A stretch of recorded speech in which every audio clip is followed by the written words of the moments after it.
Welcome to CAD-CAM Legend. In this small clip, I will show you how can you create text for your video, because it's really very important for you people to create text for a video. So let me show. Let me open my notepad. I have a title: how to create a nut and bolt and through parametric. Just copy your title, open your browser, and here I will search for rapid tags, and I will just click.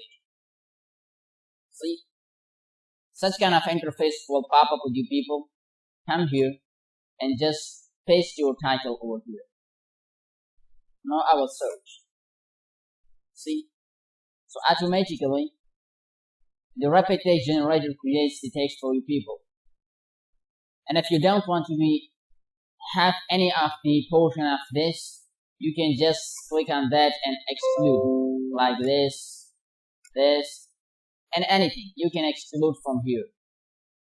Now scroll down and you can just copy it from here to be pasted in the text portion whenever you are going to upload your video. So hopefully you might get something important from this video. Remember one thing, if you are new on my channel, so please support me, subscribe my channel and like the video. Thanks for watching.